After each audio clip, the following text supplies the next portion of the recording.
खरं तर पेशवाची सुरुवात करताना आम्हाला संदेह होता की पथक आमच्याकडून कसं निर्माण होईल, कारण पथक सुरू करताना फक्त 5 मुलं होते आणि नंतर आम्ही काही विचार न करता एक शाई आली आम्हाला, आमच्या जो एकही ढोल नसताना आम्ही त्याची ऑर्डर घेऊन टाकली। त्यानंतर आम्ही सगळ्या कामाला लागलो की आता ऑर्डर तर घेतलेली, पण आम्ही ढोल कसे आणायचे त्यामुळे आम्ही ॲडव्हान्स घेतला। त्या ॲडव्हान्समध्ये काही मुलांनी पैसे टाकले स्वतःच्या घरून, जसं की श्यामदादांनी पैसे टाकले, आमच्या याच्यात मुकुंद आहे, भावेश यांनी, आम्ही सगळ्यांनी घरून पैसे टाकून काही ढोल मागवले, काही ऑर्डरवाल्याकडून पैसे घेतले। ते सगळे पैसे घेऊन आम्ही पथकाची सुरुवात केली। आता तुम्ही बघतच असणार की 5 मुलांपासून हे पथक आज 150 मुलांवर येऊन थांबलेलं आहे आणि आम्हाला तसा तर मॅनेजमेंटचा अनुभव होता 7-8 वर्षाचा, तो अनुभव वापरून आणि काहीतरी लोकांना नवीन द्यायची कल्पना होती, कारण की आम्ही आतापर्यंत वाजवत होतो पण जसं आमच्या मनाला वाटत होतं त्या प्रकारचं काही आम्हाला मनाला सॅटिस्फॅक्शन भेटत नव्हतं। पथकात आल्यावर खूप आपल्याला उत्साह येतो आणि खूप असं म्हणजे आपल्याला जे बाहेरचं पण काही टेन्शन असेल, काही मेंटल स्ट्रेस असेल, काही पण असेल तर त्याच्यापासून खूप रिलीफ भेटतो।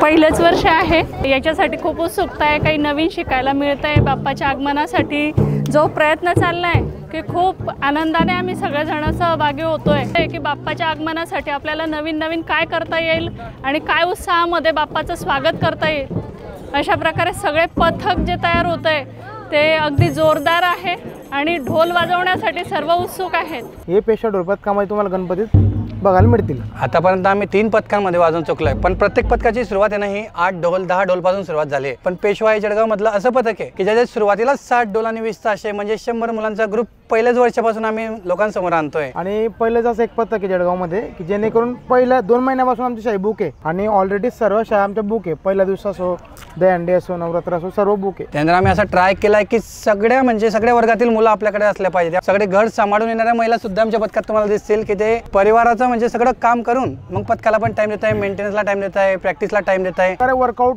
म्हणजे जसं आपण जिमला जातो, जिम करतो, सरांची जिम आहे, जिम सोडून इथे येत आहे पण एक टाईप वर्कआउट पण इथे केला जातो। जसं आपण ढोल वाजवतोय, थापी वाजवतोय, एक प्रकारे आपला बॉडीचा पण वर्कआउट होतो इथे आणि तो आनंद वेगळाच, वाजवण्याचा आनंद वेगळाच। शिस्त शिवाजी महाराजांची शिकवण आहे, ते शिकवण आपण इथे शिकवतो। ध्येय मंत्र असेल, श्लोक मंत्र असेल, हनुमान चालीसा असेल, ते सर्व आपण मंत्रांद्वारे इथे घेत असतो। शाहीमध्ये कॉल आपले जी चाल बसवली त्या चालांमध्ये पथक सुरू करण्याचं मुख्य कारण म्हणजे की आपल्या संस्कृती जोपासता कशी येईल, त्यासाठी आपल्याला काय करता येईल त्याच्यापासून जनजागृती करत असतो। आणि जे आमच्याकडे पैसे येतात या पथकामधून त्या सगळ्या पैशांचा आम्ही सामाजिक कार्यासाठी वापर करत असतो। पुण्यश्लोक छत्रपती श्री शिवाजी महाराज की जय, धर्मवीर छत्रपती श्री संभाजी महाराज की जय, भारत माता की जय, हिंदू धर्म की जय।